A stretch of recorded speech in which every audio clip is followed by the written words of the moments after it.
I have one more clip I want to play for you, Lonzo.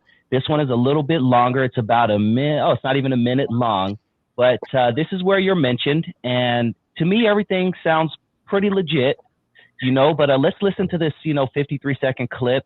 And then you tell me where to stop it, if something sounds a little off, or if there's something you want to elaborate on or correct. But I think everything might be legit in this. And once again, this is the book Original Gangsters by, Bill, I had his name right here. Bill Zumba. I'll give it to you guys later. I'll post it in the comments. But here we go, Lonzo. Neither Eazy nor Ice Cube actually drank at the time. Oops, hold on, wrong clip. Sir Jinx said when Eazy toted a 40-ouncer during performances, it would actually be filled with apple juice. Here we go. He and Eazy decided to go into business together, and they soon met. Let me stop it. This is about Jerry and Eazy meeting.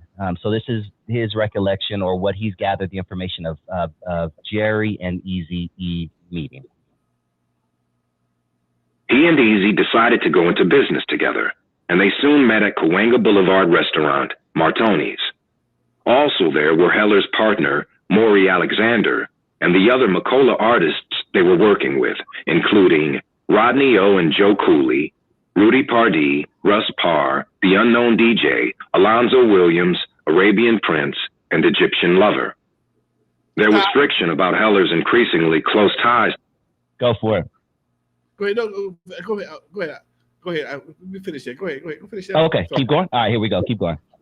There was friction about Heller's increasingly close ties to Eazy, whose core style was disliked by some of his other clients. According to Heller's account of the evening, he announced he'd thrown his lot in with Eazy's upstart label, and that anyone who didn't join him there would need new representation. Alonzo Williams, however, said just the opposite, that artists, including Pardee and Unknown DJ, gave Heller the ultimatum. It's either us or Eazy. Whatever the case, Heller and many of his artists parted ways. Heller's decision to team up with Eazy was hastily made. Heller said Eazy offered him 50% of Ruthless, but he insisted on taking only a 20% fee. Arabian Prince decided to join the Ruthless crew, but he soon grew skeptical about Heller's proposed arrangement. For one thing, you didn't want your manager and your label's manager to be the same person. 3 seconds. When it's time to negotiate, after all, you need someone looking out for your interests and your interests only. Right. Such an arrangement is not particularly unusual in hip-hop, but it is also not ethical. All right, that's the full clip, Lonzo. Talk to me.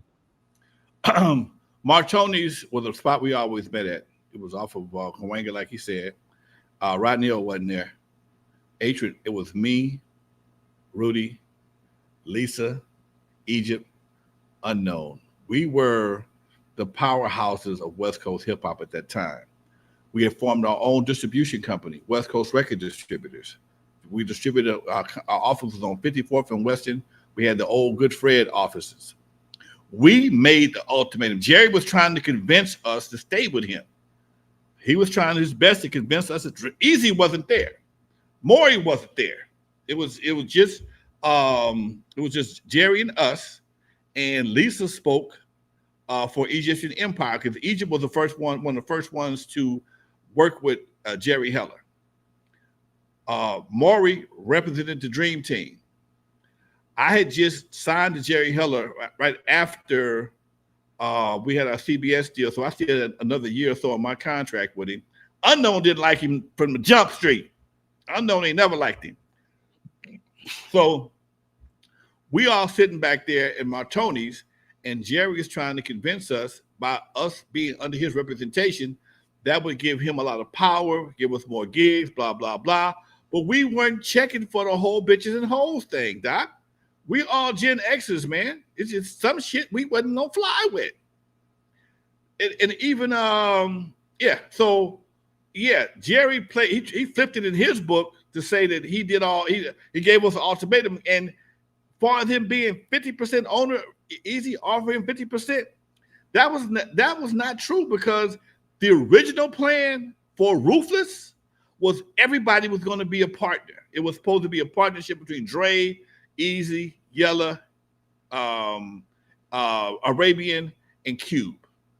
That was my understanding. They sit there and cut that deal in my house. The reason why Arabian was involved because Arabian was the only one that had any equipment.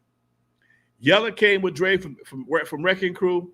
Eazy had the money. Yella and Dre was doing production. So was Arabian Prince, but they knew that Arabian had the equipment, and Yella and Dre could work his equipment, and that's how they formed their initial situation. Plus, Cube did all the lyrics. That was the initial team. Jerry, when he became part owner in Ruthless, I can't say because I wasn't around at that time. But I can say at one point in time he was the manager. But when he died, at some point he sued him and got a shitload of money for being part owner. That part I wasn't around for that, and might have came much later. Yeah, because it was not a situation where we had our chest stuck out. I got turned off the lights. Rudy got the Dream Team record. Rumors. No. That was LA Dream Team. I'm sorry, my bad. Yeah, LA Dream Team. Time and Social Club, they'd been gone. They came and got their buddy out of Michel'le and left. They had been gone. So Michel'le was falling off. Everybody was leaving. We had formed our own distribution company, and we didn't need him. We were our own shit. They wouldn't even sign the roof. I don't even think they were even signed to Priority yet. They hadn't had no hit. They hadn't had no major success yet. They had not had any major success, and that's why we could talk shit, because they hadn't proven themselves yet. Why would I want to stop being who I am to join your team when your team ain't got a uniform yet? It made no sense. So that's the part. This is why I'm glad I'm here to do this podcast, because this is the kind of bullshit that will become. I will find myself arguing about later on. Well, Jerry's no. Use common sense. Ruthless did not have a hit record yet.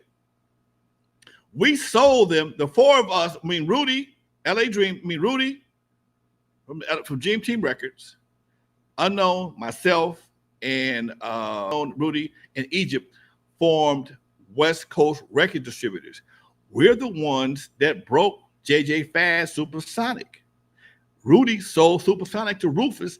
That was their first big hit. Everything else was not a big hit. Their first major hit, gold record, was not anything else but Supersonic.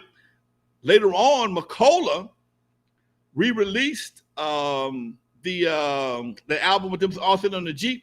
He turned that into an album with some Feeling Fresh crew at tracks, and because that was only an EP. Michel'le added some more tracks. He bought some tracks from Dr. Rock, which featured DOC on there, and turned it into an album. And that shit did real well. But I think he got sued from Priority, and the project ended over at Priority or something to that effect. But again, when we had this meeting in Martoni's, it was all about us. It wasn't about Eazy. Eazy had not established himself as an artist. Ruthless was not an established label yet, so it made no sense for us to be a part of that. We the ones that got the hits.